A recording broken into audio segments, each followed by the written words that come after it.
Monica, do you want to do the introductions? No, go ahead and let's make it quick because obviously we ran over on the Running a last. little late. All right, here we go. So welcome to Transition IEPs. I'm co-hosting with Monika Jones, who's the visionary founder of the Brain Recovery Project Childhood Epilepsy Surgery Foundation. And I'm the Director of Patient and Family Advocacy for the same organization. And we support families with children all along the epilepsy surgery journey. Today, we're going to talk to you about transition IEPs. I want to start just by stopping to note what the entire purpose of the Individuals with Disabilities in Education Act is, which is to improve the educational results for children with disabilities and to ensure that they have full participation, independent life, and economic self-sufficiency. Sometimes we get so focused on the process of what's happening in IEPs and in school settings that we forget about the purpose. So I just wanted to start here. So next we'll just start to talk about what transition is. The most important thing to note is that regardless of any child's disabilities, they will all become adults physically and legally at some point, whether we want them to or not. And so the purpose is to look ahead and start planning for your child's adulthood and to make sure that you have the goals and services needed to prepare them for that transition. And this is a really major shift for students that have complex needs who will go from a supported environment of a high school with a whole IEP team into the real world of college or independent living that might be incredibly challenging for many, many reasons, but even just the executive functioning skills that are needed to navigate multiple systems can be quite daunting at this age. So the purpose of education, I talked a little bit about this at the beginning, but we want to go back to looking at what IDEA, the Individuals with Disabilities in Education Act, says about education. And the purpose is to prepare the child for further education, employment, and independent living. So the main purpose of IDEA is to make sure that children with disabilities are prepared to lead productive and independent lives to the maximum extent possible. So the services, the transition services should prepare the child to be ready for their adult life. However, children with disabilities are often described as falling off a cliff once they leave high school because of a failure to plan and implement effective transition plans. These transition plans sometimes fail to meet even basic legal requirements, but oftentimes what we'll see is they meet the legal requirements by the IEP team checking a box to indicate that they've done the necessary steps, but without really thinking about the needs and the purpose of that transition planning. Transition should be the primary focus of the IEP, really from middle school on. It should be the driving force. And Monika, if you want to jump in at any point, please. Yeah, I mean, I really think it's important for everybody just to understand that, again, the entire point of the IEP process is to prepare your child for adult life, not just to get them through high school. They have to be prepared to live on their own or with supports or whatever it is to the maximum extent appropriate. And I am telling you that if not, then you're really heading for a world of hurt when they graduate from high school because they're not going to know how to manage their lives. So very important to remember. Yeah. So when to start thinking about transition? You really want to start early. And I would argue that kindergarten is not too early to think about transition because remember, the entire purpose of education is to prepare the child for adult life. So why wait until they're about to graduate to start thinking about it? It really should be the foundation of the IEP and the entire purpose of everything that you and the IEP team do to educate your child. The law says by the 16th birthday. This is federal law. Some states, if you're watching outside of California, some states do require transition planning to start earlier. In California, it's by the 16th birthday IEP. There has to be a transition plan in place. Transition, though, is something it's really something to think about throughout the lifespan. You don't want to wait until the 11th hour to start thinking about transition. It should be part of the process and you're thinking all the way through. So self-determination is an essential skill, and it encompasses things like self-advocacy and self-awareness and person-centered planning.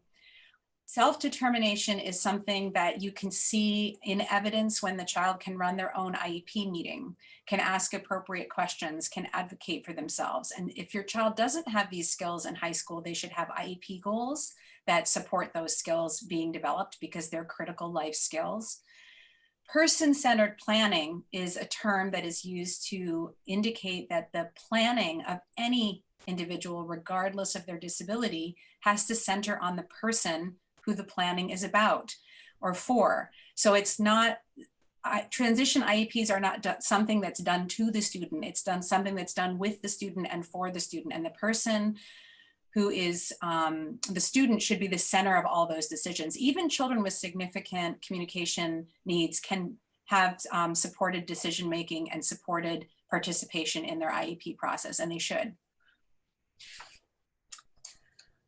It's important to understand the diploma types and the requirements for graduation. Oftentimes I'll work with families who believe their child is on a diploma track and not really understand that there are different types of diplomas.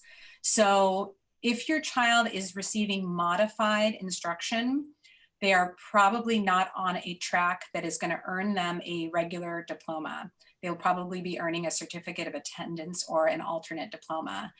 In California, there are several types of diplomas because we have the A to G diploma, which is the one that aligns with the UC system. Then we have a base diploma that California provides that would allow your child to go into a junior college or, go into a junior college certificate of attendance.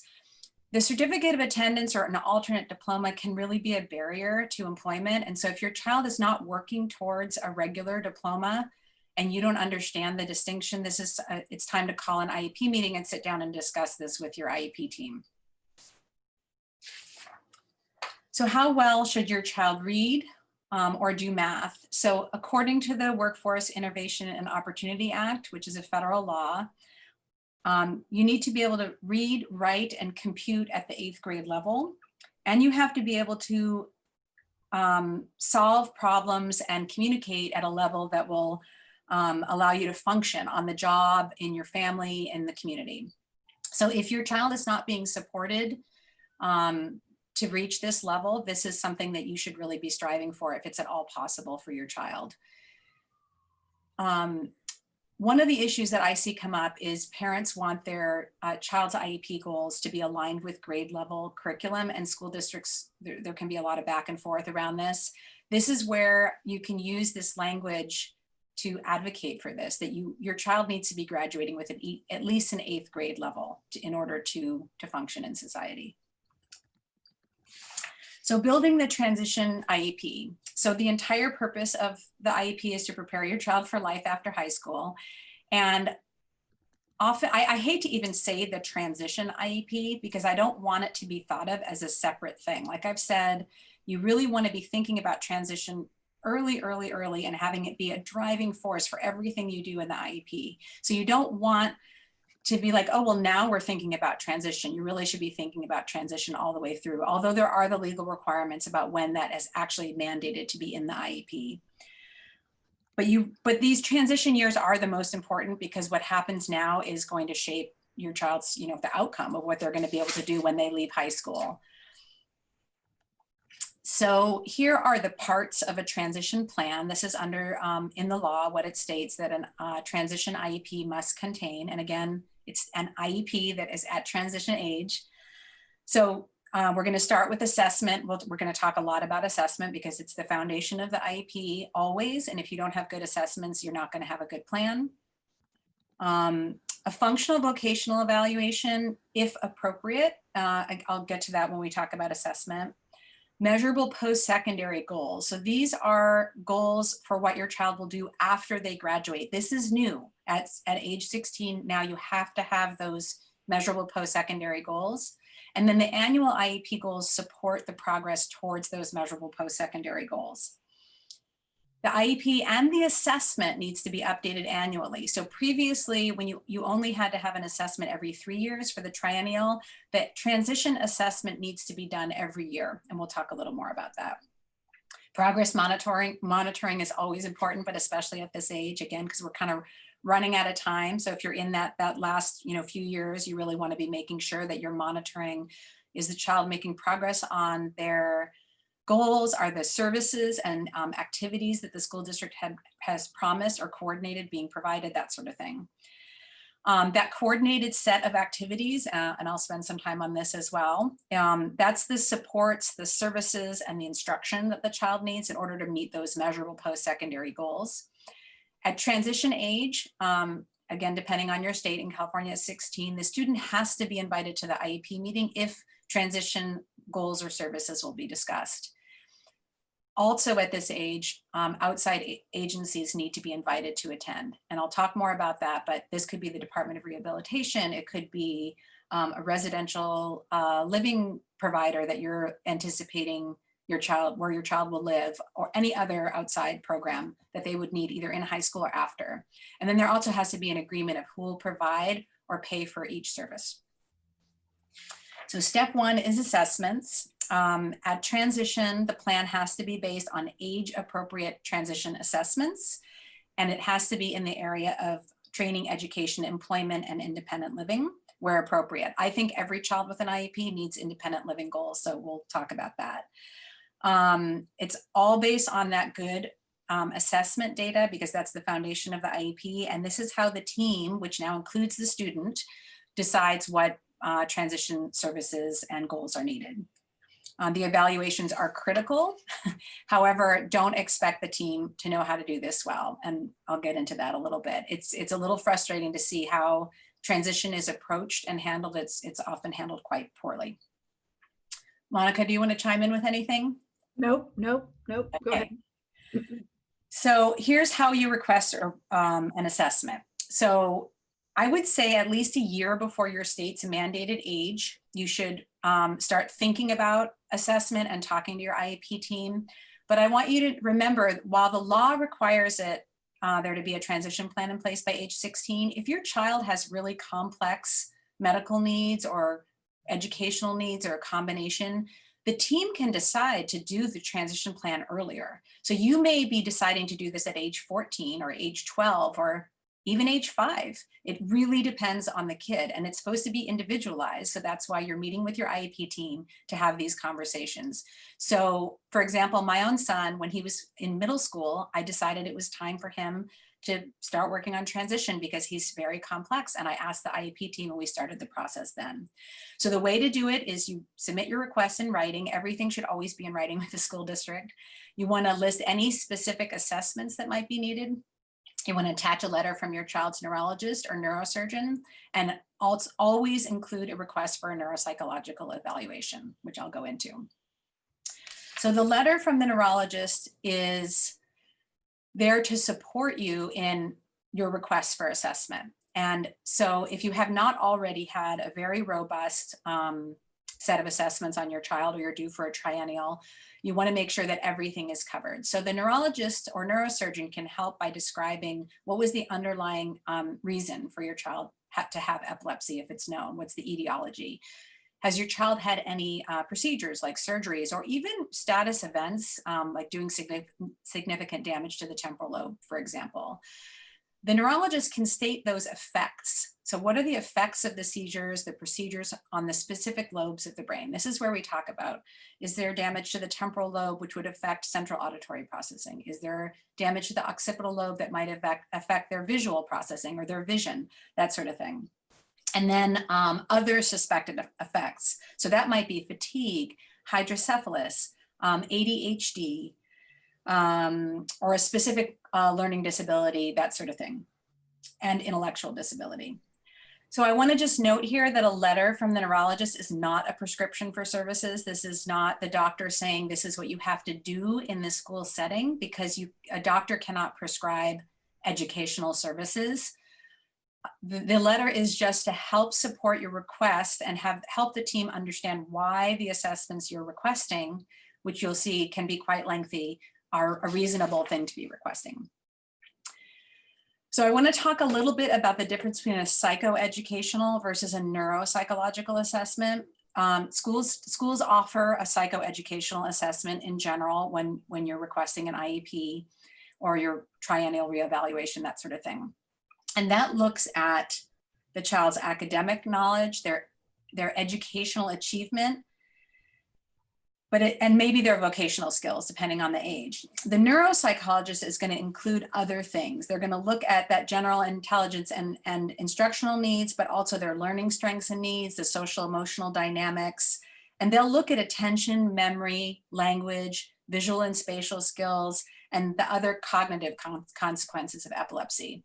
So I argue that every child who has epilepsy or sees a neurologist needs a neuropsychological evaluation. And it should be repeated every 3 years throughout their academic career. So if you are due for a triennial and you can align the transition assessment with the triennial and include that neuropsychological assessment, that's really the best way to do it. So age-appropriate transition assessment is in training and education, employment, and independent living.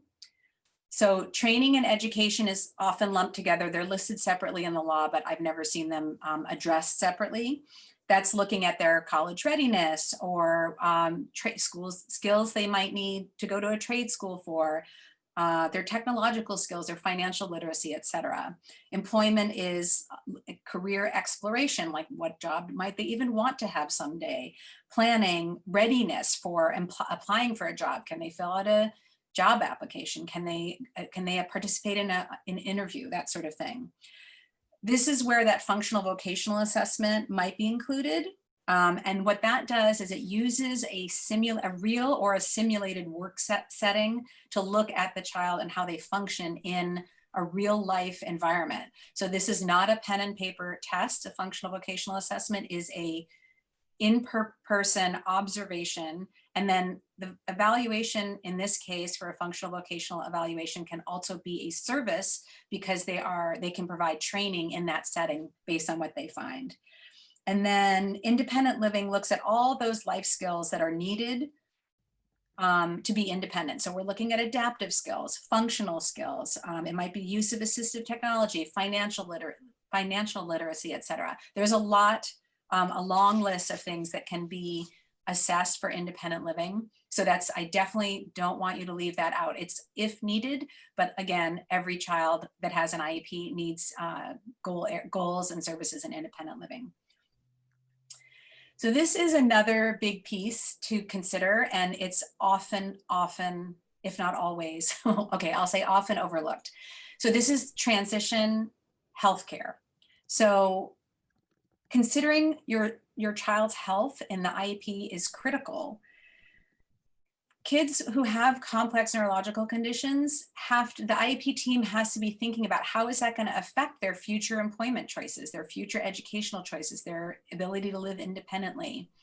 You have to prepare your child for transition. They have to learn about all their needs, their medical conditions, symptoms, et cetera, and how it relates to those new settings. And that can be hard because conceptually, the student might still be in high school and is starting to think about, well, when you're in this setting in the future, what is that going to be like? And that can be really hard for a lot of our kids. It's very hard to generalize skills. So practicing in one setting and then doing it somewhere else can be very difficult.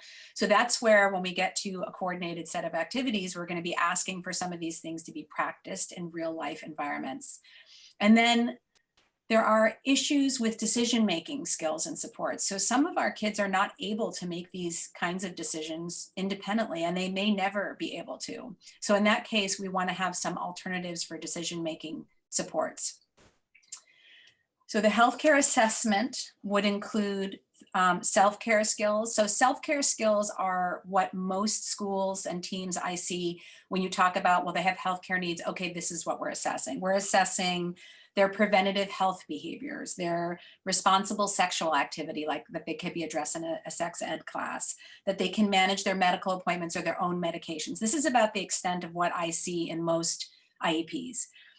Then there's medical self-advocacy, and this goes back to that self-determination piece. And it's really about the ability to understand and describe your own medical condition and advocate for what you need in any given situation. So you can imagine that could be quite a complex task depending on the child's situation. And then health literacy. Health literacy is a very complex set of skills and knowledge that have to be acquired. So it's everything from print literacy can your child, will they be able to use printed and written health information? Oral literacy, will they be able to communicate with and understand their provider as an adult? Visual literacy, will they be able to understand graphs or other visual information? Computer literacy, can they go on a website and search for medical information? Can they determine if that medical information is accurate? Is it valid information? Can they read their own medical records and access them? And then information literacy. This is how do you apply all this information to your decision-making process. And then numerical literacy, which can be required for things like calculating medication dosages. So I want to talk about the comprehensive evaluation. And I know we're talking about transition today, but if you're not thinking about all areas of need at transition age, if you haven't done it yet, this is the time to do it. So there are many, many, many evaluations that can be done for a child depending on their needs. And it's basically as many areas as necessary to ensure that the transition services are comprehensive and give your student all possible chances of success, post-secondary success. So the decisions about which assessments should be done, that should be a team decision. And again, your letter from your neurologist is going to help support, well, my child's going to need an assessment in this area because the neurologist pointed out how there might be a deficit there, that sort of thing. So I just want to highlight a few assessments that I think are particularly important to know about. One is central auditory processing disorder evaluation. So any child who's had a temporal lobe resection or just damage to the temporal lobe from status epilepsy or other long-term events should have their central auditory processing evaluated. That is looking at how they process information and sound, not just how they hear it. So it's different than listening. This is something that's often missed, and it may look like ADHD, it may look like inattention, it may look like sound sensitivity, but it's really a central auditory processing disorder. It's the brain's ability to process sound. And then a vision evaluation for any child who's had an occipital lobe resection or has damage to the occipital lobe from epilepsy. And that's looking at everything from the visual fields, visual motor, acuity, and visual processing. Again, just like central auditory processing, that can be damaged due to damage to the brain from surgery or epilepsy itself. And diagnosis with one of these assessments may open the door to adult services for the blind, for the deaf, or for the deaf-blind. I have worked with families who didn't realize that their child qualified for deaf-blind services because they never thought of their child that way. You can have pretty functional vision and hearing and still be considered deaf-blind. So this is important to note, especially before transition. The other thing is an assistive technology evaluation. I've heard that one of the key indicators for success, post-secondary success, is being able to utilize assistive technology because you no longer have the support of the IEP team to be scaffolding everything for you. So you need to be able to use tools in your adult life that help you. So if that hasn't been assessed, then this is the time to do it. The functional vocational evaluation, I've talked a little bit about that. That's a really important piece where we're really looking at the child in that workplace setting and seeing, well, what does it look like in real time? Because what they can do abstractly in a classroom and what they can do in a job setting can be very different. And then lastly, I want to mention an autism evaluation. So signs of autism spectrum disorder can change during childhood, and an autism diagnosis can help with supports in adulthood. I find that There are many, many adult services for individuals with autism. It's one of the biggest groups that I see supported in adult transition services. So if you suspect it and it hasn't been fully teased out, this is the time to look at it. I'm not going to go over all the other evaluations. You can see here how many could be done. Again, you would decide as a team based on your child's needs, what would be the appropriate assessments. So I want to talk a little bit about the difference between academic and functional skills. So according to the IDEA, a student with a disability must have both academic and functional goals. So we want to be looking at both the academic and functional skills. This is going to be help supporting them in their further education, employment, and independent living. So the students who have an IEP must have an opportunity not just to earn a diploma, which is a measure of academic success, but also to achieve their functional goals. So academic skills are the basic academic skills that would help your child transition into the real world. Math, reading, writing, composition, keyboarding, and public speaking is listed because that's another, when you think about it, when you're an adult, that's some of the skills that you're going to need. And then functional skills are those self-care skills. Those are all the activities that are not considered academic or related to academic achievement. Functional is generally used in the context of routine activities of everyday living. And I want to point out here, I often hear teams say, well, you know, this child doesn't need functional goals because they are toileting independently, walking independently, you know, they don't have any self-care needs. But if your child has executive functioning issues or personal safety awareness issues or emotional and behavioral issues, those can be functional skills that need to be addressed. So it's important to bring this up. I'm going to take a breath. Monica, do you have anything? No, but one thing one parent said is, what if you have a child who's got significant physical and or cognitive impairments and really is never going to live independently, probably never going to go to college or to trade school, or is never going to be employed. So, you know, my son is like that. Now, Audrey, how would you look at the assessments for a child like that? Well, so it's going to be different for every child. And I'm trying to give a broad overview here, but I definitely hear what you're saying with the question. And I would suggest that you're still wanting to start early. When I get to talking a little bit more about outside agencies, you have to know, so imagine that your child is going to be, maybe they're going to be in a day program, maybe they're going to be in a supported living environment, or they're going to need support at home as an adult. Those services, sometimes there are eligibility requirements. So you need the diagnosis, and it needs to be generally less than 3 years old when they leave school, which means you need to have an evaluation in the last 3 years of high school or transition programming, which we'll talk about in a minute, to get those, to be eligible for those adult services, to prove eligibility. And then oftentimes there are long waiting lists. So having these conversations early is really important. So again, the assessments will vary depending on the child. So you're still going to be looking at the same things though. So academics maybe wouldn't be the focus of your child's assessment. Their functional assessment would be critically important. On the other hand, if your child can communicate with an assistive communication device or something along that lines and can make academic progress, that shouldn't be neglected, right? So it's not deciding that because the child has physical limitations, they can't access the academics. I hope that answers the question. I think it does in part. Yes, thank you. Okay. It would be an interesting session for us to do transition plans just for children with multiple severe disabilities. Exactly, because it does vary. Yeah.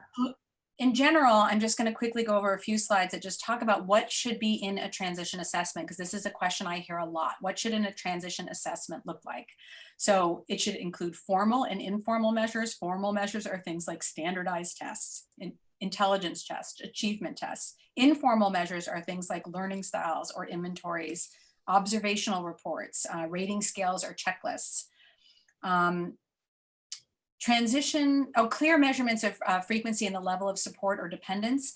This is where you're really determining what are the post-secondary recommendations and service needs for that child. So you really want to be looking at how much support do they need? And that's where the previous question can be applied here. You're really looking at what is it that they're going to need? What kind of adult living situation are they going to be in? That sort of thing. Those transition planning inventories and assessments, which I'll talk about in a minute. The student, parent, and school report. So it's really important to remember that one of the biggest changes at transition age is the student is now not just the focus of, but part of the transition assessment, goals, and IEP. And the parent always is, but I think it's even more important at this age. So if you're not interviewed and the student's not interviewed about their strengths, preferences, and interests, then then it's not a good assessment. The functional measures of student performance and behavior are adaptive skills assessments. So that's how does your skill adapt to novel environments? What tools are they using? That sort of thing. A mobility assessment, can they get around their community? Can they access community recreation? That sort of thing. Their physical and functional activities of daily living. They might be quite low. And again, that would necessitate additional services and supports. And that, again, this is where that functional vocational evaluation may come in. The situational assessments, and I've mentioned this several times, but it's really important at this age that your child is not assessed in a box, in a classroom, one-on-one with a teacher or an assessor, because we need to know how are they going to function in the real world so that we can support and write goals around those needs. That's what's often missed. Personally, I think that's the biggest issue. And then recommendations, which I'll get to. I want to make a note here that oftentimes high school counselors will do an interest inventory, or they might offer a parent-teacher questionnaire. Those are not transition assessments. Those require self-report only, and they're opinions, they're not evaluations. The other thing to note is, remember, the law requires assessment at this age in education and training, employment, and independent living. Oftentimes these interest inventories are employment only and nothing else is looked at. So if the assessment that your school team has done doesn't include everything in that range, then you need to be requesting that. Requesting a proper evaluation. So assessment requirements, and this goes back to the same thing. So for transition assessment, this is often ignored. They look at transition differently somehow, but the law doesn't distinguish between a transition assessment and any other assessment for an IEP. So it's the same requirements that you would have for any assessment, which is use a variety of measures. You can't have one interest inventory to determine the entire transition plan for a student. You want to include information about how the child will be involved in and progress in the general education curriculum. How are they going to navigate? How are they going to function basically in inclusion? Because the real world is generally inclusion. It's not a separate setting depending on the child. Again, not using any single measure. You want to use technically sound instruments. So oftentimes these interest inventories and things that are found online are not technically sound. They are just something that someone created and put up on the internet, and the career counselor's like, oh, I'm going to give this to the student. That's not a validated measure. All of these requirements also apply. And again, this is all listed in the IDEA. So if you haven't already read it or printed it out and read it and highlighted and flagged it, this might be a good time to do it. So you really know this stuff. So all of these things apply. It can't be racially or culturally discriminatory. It has to be in a language and a form that's accessible to the child. It has to be based on what the child can do academically, developmentally, and functionally. It has to be at the chronological and cognitive age of the student. This is the age-appropriate assessment piece. It has to be administered by trained and knowledgeable personnel, given the way the creator of the test instructed, and provide relevant information that helps determine the educational needs of the child. And it has to assess the child in all areas of suspected disability. So going back to, it's not just a transition assessment. You want to make sure that everything is covered. So I like to align, if I can, a transition assessment with a triennial so that you can make sure that you can cover everything. However, you can request an evaluation in any area at least annually. The triennial is the minimum requirement. They can't do it more than once a year, but if you have concerns in other areas and they just did a vision eval last year, or they just did a evaluation 2 years ago. It doesn't matter. You can request it again at transition age to align the thinking of the whole evaluation team around transition. So the summary of findings, which would be at the end of the report, this is something I often find lacking in school district evaluations. So we want to look at the rate of progress. That's how will that impact their future learning. We want formal assessment of any specific areas of concern. So again, it's like, my child had a temporal lobe epilepsy. I want to make sure there's a central auditory processing evaluation. Or my child has significant behavior issues. I want to make sure there's an educationally related mental health assessment, that sort of thing. The academic achievement and functional performance, which we've talked about a lot. Looking at what are the ongoing needs, goals, services for this child, and how are we going to measure their progress? And then lastly, recommendations. So this is often missing from school district evaluations. If a school psychologist does an evaluation and does not have recommendations at the end of their report, that is a violation of the National Association of School Psychologists, which is their organization, and it's an ethical violation. So it's something to really pay attention to, that you want to know. If there's no recommendations, you want to follow up on that. And you can file against the NASP, the National Association of School Psychologists, and state that this was not done. Generally, if I mention this to an IEP team, oh, we don't see any recommendations here, they'll say, oh, that's just a draft. And then they'll give us another version that has recommendations. So sometimes it works that way. So who evaluates? So the IDEA states that all evaluations have to be administered by trained and knowledgeable personnel. You have the right to ask, what training do you have? What is your experience assessing transition-aged youth? What experience do you have in assessing children with epilepsy? What experience do you have assessing children with multiple disabilities? Or have you ever done a transition assessment for a child who's nonverbal, non-ambulatory, etc.? So you have the right to ask. You have the right to know that this person that's assessing, or people, are trained and knowledgeable. Oftentimes, the IEP team will assess, and I see multidisciplinary reports around this. So that would usually be led by the school psychologist. It might be led by a vocational specialist, depending on the needs of the child.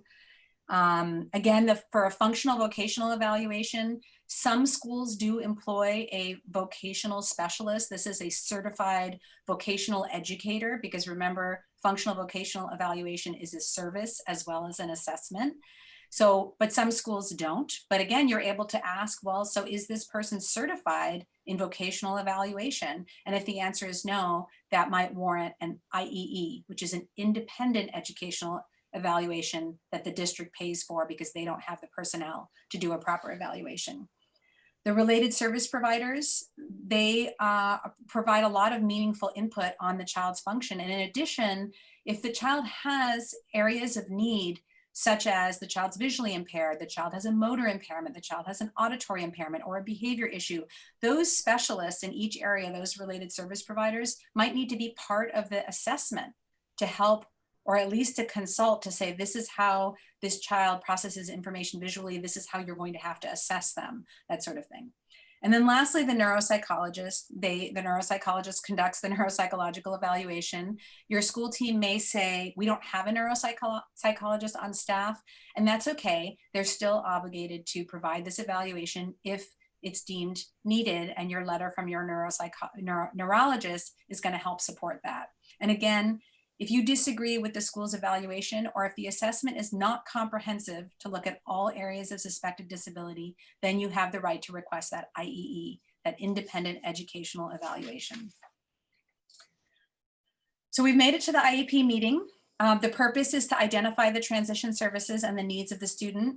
There might be other needs discussed in the annual or the triennial, but at this age, this has to be discussed. Who attends? A lot of people attend. So the student has to be invited to the transition IEP, to any IEP that's discussing transition related goals or services. Or if they can't attend, or it wouldn't be beneficial for them to attend, there has to be an effort made to get their strengths, preferences, and interests written or videotaped or presented in some other way. Their needs, and oftentimes it might be the parent that's doing this if the child is nonverbal or communicates in a way that really the parent knows best.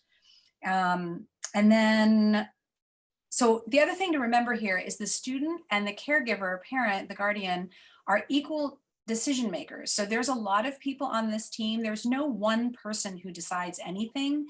The team of qualified professionals, including the parent or legal guardian, determines the eligibility and the educational needs. So just quickly, same list as would be in a regular IEP meeting: a parent or caregiver, a regular education teacher, special education teacher. Who interprets the instructional implications of those evaluation results? Is there going to be a school psychologist there? Who's going to help interpret the findings? Any other person of knowledge or expertise regarding the child can be invited. That could include related services personnel, but it also could be someone from the Epilepsy Foundation to talk about the seizures that the child is having, or an advocate, or anyone that might be able to help with special knowledge. So just so you know, both parents and school teams can invite anyone as long as notice is given. And then you want a district representative there who can actually commit the resources of the district, because I often see teams come up with plans and they don't really know what resources are available in the district, or they can't commit them. And then those outside agencies, that's where they need to be coming in at this point. So that is making those connections with the Department of Rehabilitation, the regional center, mental health services, day programs, recreation and leisure. I've seen parks and recreation directors at IEP meetings. So whatever would be relevant for the child as they transition. The next thing we do after we've done the assessment, we're in the IEP, we're going to develop those transition goals. So there are two types of goals considered at transition age: measurable post-secondary goals, and there have to be in all three areas: the education and training, the employment, and the independent living. And then annual goals that focus on the skills the child will need to meet those goals. So the annual goals are the short-term goals during high school. They're determined by the IEP team. They're measured at least quarterly, stated very specifically, but they have to be related to those post-secondary goals, the present levels of performance, and those transition activities. The post-secondary goals are long-term. These are the things that happen after graduation from high school. The student determines these goals. What do you want to do, if they're capable or with support from the family or team? They're supported by the annual goals. And at first, these goals might be very broad, like Johnny wants to live independently or in an apartment, or Lisa wants to go to a community college. But as each year progresses, they should become more and more specific and refined. And they have to be related to the student's strengths, interests, and preferences, and aligned with those transition assessments. So I think we're getting a little tight on time, so I'm going to quickly go through these. I think you can be aware of what each area might cover, but I'll just give you a couple of examples. So for education and training, a goal might be Judy will attend a community college to earn her associate's degree in nursing. Judy's employment goal would be that Judy will work in a hospital setting as a nurse. And her independent living goal would be Judy will live independently in a community no more than 10 miles from the hospital where she works as a nurse. So these goals are all about what Judy's going to do when she's no longer in school. So now those annual goals, they're written to help Judy make progress towards her post-secondary goals, her stated plan of what she's going to do after she leaves. The students and the parents should be heavily involved in developing these goals. These are not goals that are repeated year after year. They should change over the years, and they should also become more specific. Possible goal areas. This is a busy slide because there's a lot. I don't even have everything on here that could possibly be a goal area. There could be annual goals in any area that's going to support that post-secondary success, right? So for example, if you had a student with epilepsy, dyslexia, and a CVI, for example, there might be a goal in academics to address the dyslexia, a goal in self-advocacy, and health, let's see, for the epilepsy. But we want to weave in all of the goal areas here that are pertinent for the child. Ultimately, all of these may be goal areas, and there can be a lot of overlap, and there should be at this age. It shouldn't be a linear process. It should be a really, I hate almost to even put things in order when we're talking about transition because everything is so interwoven. Next, we want to identify the transition services. So this is what is the student going to receive to support them in achieving those goals. So without the services, there might not make progress where they need to get to their post-secondary goals. So this is out of the law, out of IDEA, and if you're going to memorize, screenshot, print, or anything, one statement from today, this is it, because this contains what you need to know. Transition services are a coordinated set of activities for a student with a disability that is designed to be within a results-oriented process that is focused on improving the academic and functional achievement of the student with a disability to facilitate their movement from school to post-school activities. So that means activities need to be coordinated with each other. So it can't be, well, they're taking a life skills class their junior year and we're going to do a career assessment over here. And then there's like an OT goal in, tying shoes. That's not it, unless it's coordinated and there's interaction between the services and the goals. It's not a coordinated set of activities. It has to be results oriented. So we're really focusing on the outcome. And then it looks at academic and functional, of course, and then we're looking at the child's movement into the post-school world. So these are all different areas that may be included in your child's coordinated set of activities. It can be instruction, related services, community experiences, employment objectives, post-school adult living objectives. So those would be in goal areas, daily living skills, and then that functional vocational evaluation. So instruction is not just a statement of this, there's not just a statement of services required, but also you have to list the coursework that is needed to help the child meet their measurable post-secondary goals. So this could be an advanced placement class. So if the student is heading to college to be a nurse, they might need to take classes that are specific to their career goal. It might be community-based experiences or vocational instruction. It's really dependent on the child. Special education can be specially designed instruction, or it could be a related service, or it could be a community-based experience at this age. And those related services can be more important. So when you're thinking about like OT, imagine that the student maybe they dropped OT early on and now the child wants to go into fashion design and needs to improve their sewing skills or their fine motor skills that might be bringing in related services. So you want to really be looking at that post-secondary goal and seeing what is needed to get there. So the agency responsibility, and I know we're running tight on time, so I'm going to go very quickly here, these last few. Regardless of what agencies provide services, the school district is ultimately responsible for coordinating those services. So it can't just be like, oh, regional center's taking care of that. If regional center doesn't, you go back to the IEP team and you say, this is not happening, and the school district has to help you figure out how to get that service. Progress monitoring. So providing instruction is not enough. The team has to have data to monitor progress. It's mandatory.